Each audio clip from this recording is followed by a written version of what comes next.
Jangan lupa untuk subscribe dan nyalakan lonceng notifikasinya.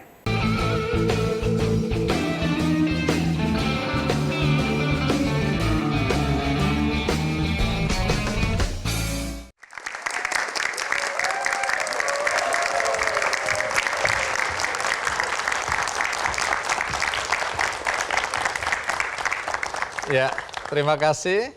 Nah, hari ini saya hendak bercerita tentang ibu rumah tangga. Karena sampai detik ini masih banyak ibu rumah tangga yang kalau ditanya apa pekerjaannya, dengan malu-malu mengatakan saya hanya ibu rumah tangga. Jadi kata hanya, seakan-akan pekerjaan sebagai ibu rumah tangga itu adalah pekerjaan yang remeh-temeh. Atau mungkin karena persepsi masyarakat selama ini tentang ibu rumah tangga yang sering dipandang sebelah mata.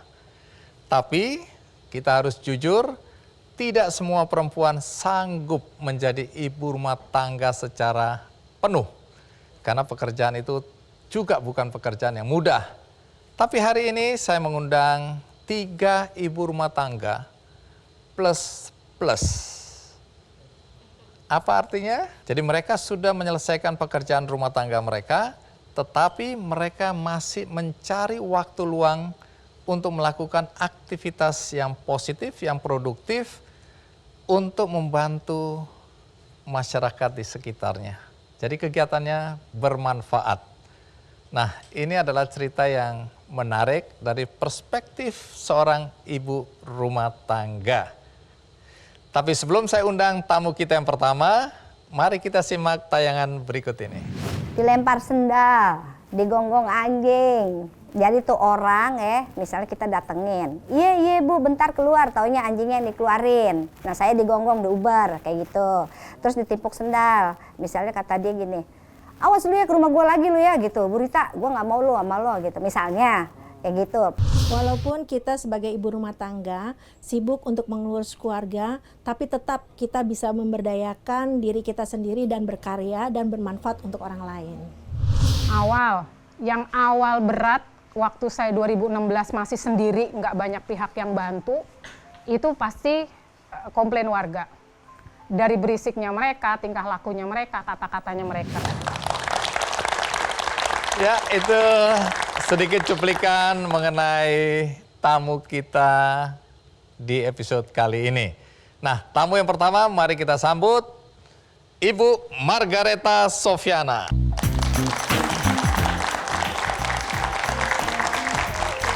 Iya, Ibu Margareta Sofiana. Apa kabar? Alhamdulillah baik. Silakan duduk. Ya, jadi Ibu Margareta Sofiana tapi dipanggil Rita ya? Iya. Sehari-hari? Iya, dipanggil Bu Rita. Oke, Ibu Rita aslinya dari mana? Kalau aslinya itu saya dari Enderote. Oh, Enderote. Iya. Tapi gaya ngomongnya udah Betawi begitu Iya, ya? udah lama. Dari kapan tinggal di Betawi ini? Udah dari kecil. Dari kecil? Oke. Sekarang tinggal di mana? Saya sekarang tinggal di Rawasari. Sudah menikah? Sudah. Punya anak? 3. 3 anaknya. Udah besar-besar? Sudah besar-besar. Umur berapa yang paling kecil? Yang paling kecil 21 tahun, alhamdulillah menjadi seorang polisi. Pak polisi anaknya. Yang paling kecil itu? Iya, paling kecil. Emang Ibu umurnya berapa sekarang? Saya sekarang 50 mau 51. Menikah usia berapa? Ya sekitar 18 tahun kali ya. 18 Masih tahun. muda. Iya ya. Masih anak-anak itu, Bu.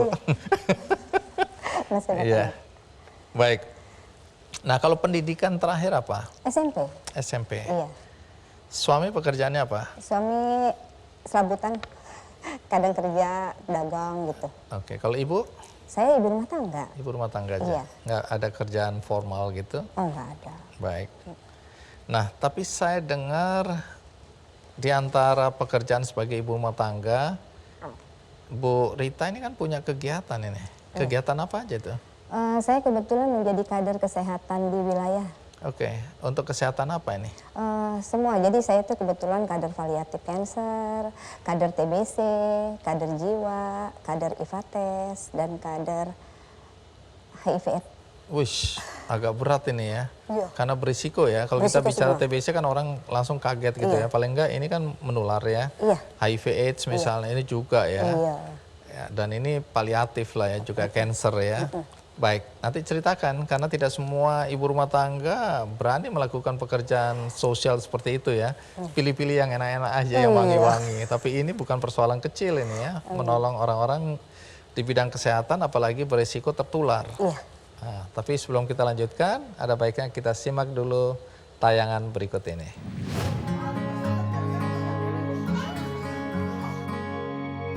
Tidak perlu kaya harta untuk membantu orang lain. Tetapi dengan apa yang kita punya di dalam diri kita bisa membuat orang lain berharga.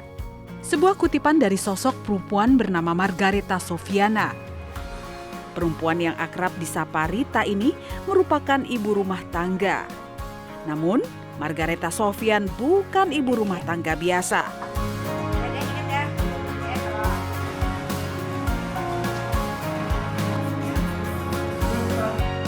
Sejak tahun 2013, ia aktif sebagai kader paliatif di wilayah tempat tinggalnya, Cempaka Putih, Jakarta Pusat. Ibu 3 anak ini tergerak menjadi kader paliatif karena melihat masyarakat di sekitarnya memiliki kesadaran yang rendah akan kesehatan. Oleh karena itu, ia aktif mengunjungi pasien-pasien yang tidak lagi mendapatkan pengobatan medis atau sedang rawat jalan. Rita hadir memberikan motivasi serta edukasi kesehatan kepada mereka yang sedang sakit parah atau sedang menjalani pengobatan serius. Berita baik, keibuan, terus bisa mensupport orang-orang yang lagi sakit, yang tadinya males, akhirnya ayo dong gitu. Orang yang tadinya udah nggak semangat lagi, males berobat dan sebagainya, ayo berobat, saya temenin gitu. Dari mulai yang kecil deh, misalnya males di pengantar atau apa gitu ya, ayo saya bikinin, saya temenin gitu. Nah gitu jadinya kita senang lah, sangat terbantu.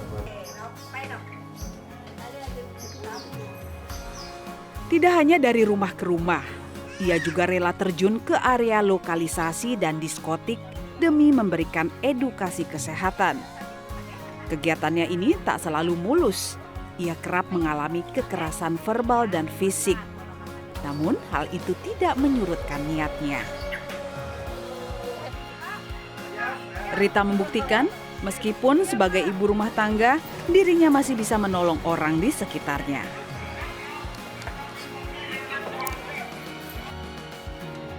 Kalau kita melakukan sesuatu, itu kan hal yang sesuatu yang berguna ya, bermanfaat.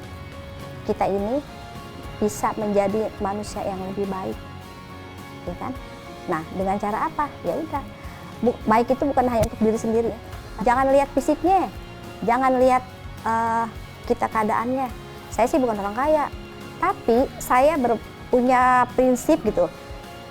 Kalau kita mau memberi, tidak perlu kaya, tidak perlu punya jabatan, tidak perlu banyak duit.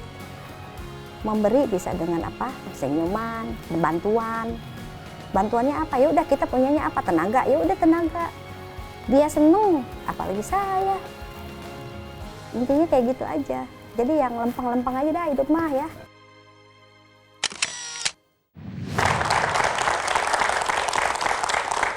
Bu Rita, saya ingin mengulang prinsip tadi itu. Kalau menolong orang tidak harus menunggu kita punya jabatan.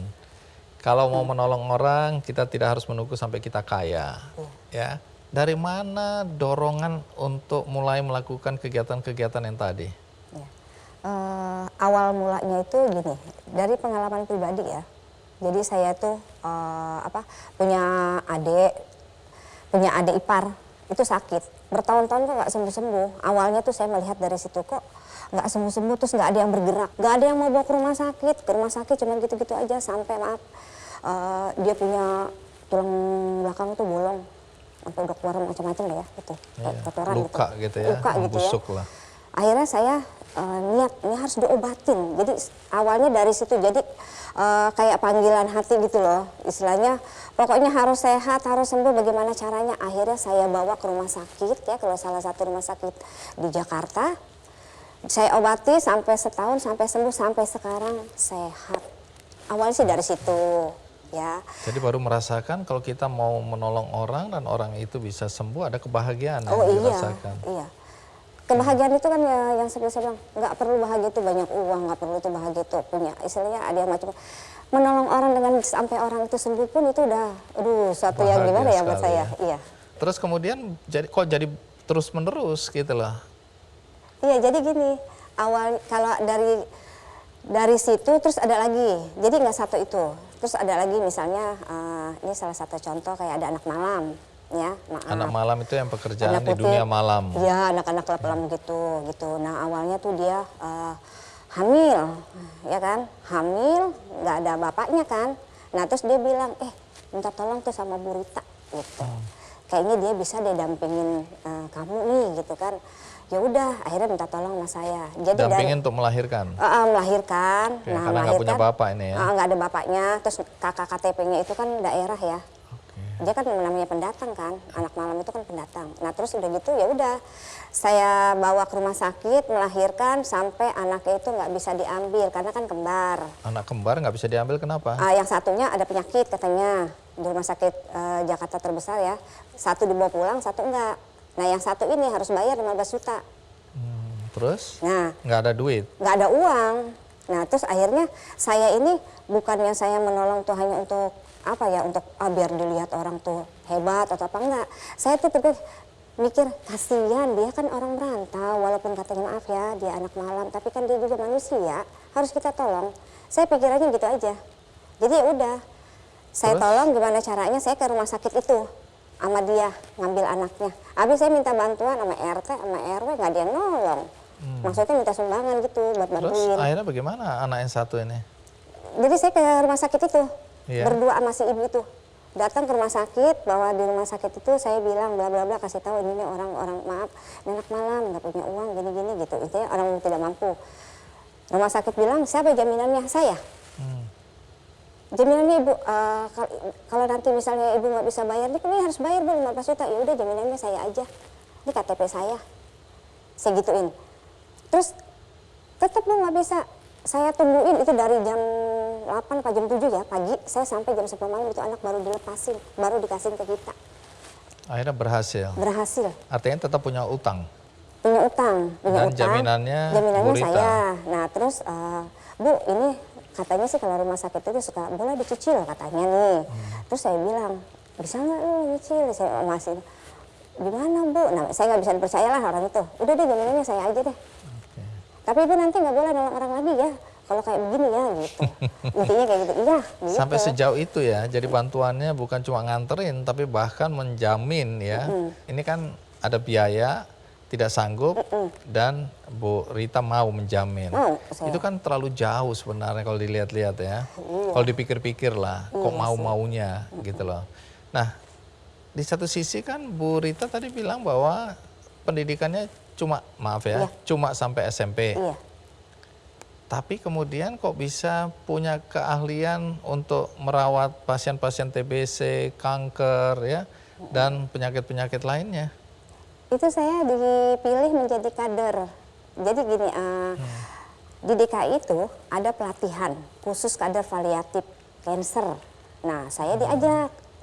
Tadinya saya kan cuma kader biasa ya, kader posyandu biasa 2007. Terus 2013 diajak tuh sama Mak Ayu, Tak mau nggak jadi kader paliatif? Mau Mak, ngapain Mak gitu kan. Pelatihan, nanti lu dapat ilmu gini-gini. Oke Mak, Rita mau Mak. Akhirnya Rita ikut, saya ikut nih. Nah jadi ilmu dari pelatihan itu ternyata saya dalam hati, ya Allah saya makasih banget nih. Bermanfaat.